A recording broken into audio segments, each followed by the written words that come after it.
Hey Willowbrook, my name is Jared. Welcome to another daily Devo as we journey through right now the Old Testament scriptures.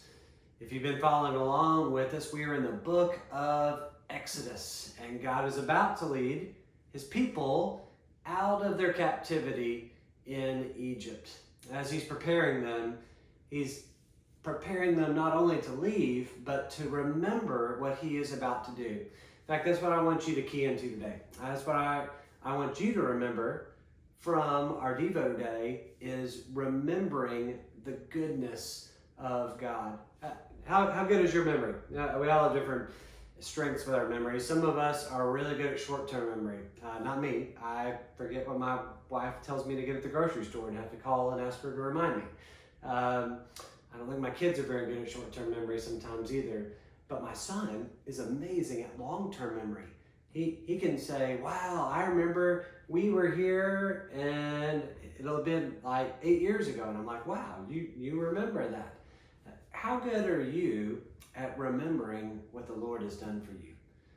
Because that is a remembrance. That is something that we're to call to mind to help us have courage and confidence in the present reality, remembering what God has done for us in our past realities. And it's a biblical concept.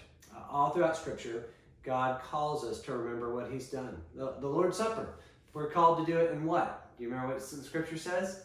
In remembrance of me. Now, that's not just a New Testament concept. Where we're about to read in the Scripture, it shows us that this is an all throughout Scripture concept that God has. Exodus chapter 13, starting in verse 1, that's where we are today. Then the Lord spoke to Moses, saying, sanctify to me every firstborn, the first offspring of every womb, the sons of Israel, both man and beast, it belongs to me. Now, why sanctify? Why set apart the firstborn? Well, because they just experienced the Passover.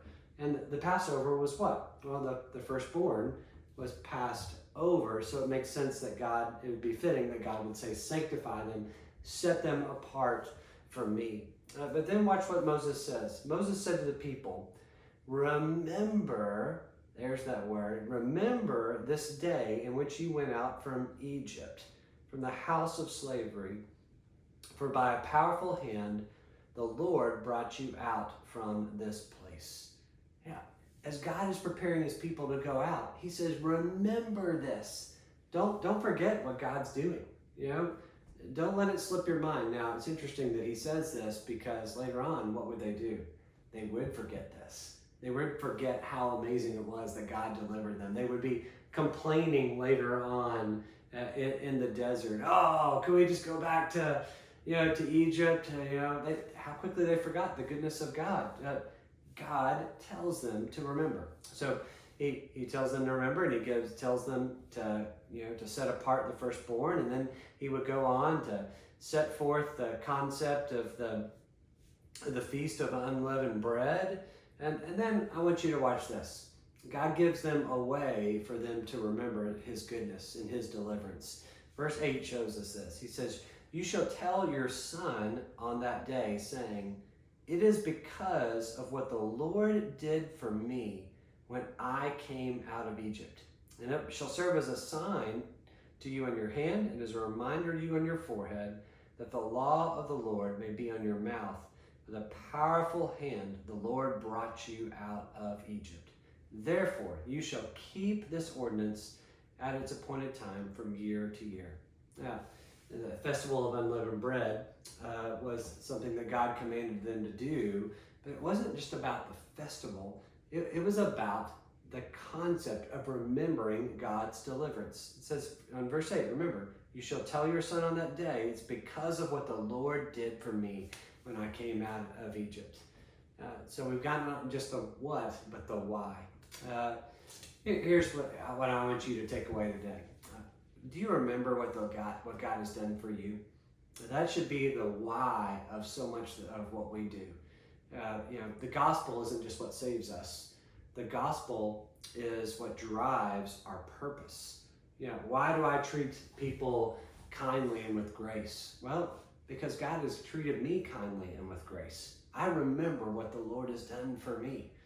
Just like the scripture says, forgive as what? As the Lord forgave you. When I look at what Christ did for me in the cross, when I look at the glorious truth of the gospel, how can I not want to extend that truth, that grace, that love to other people?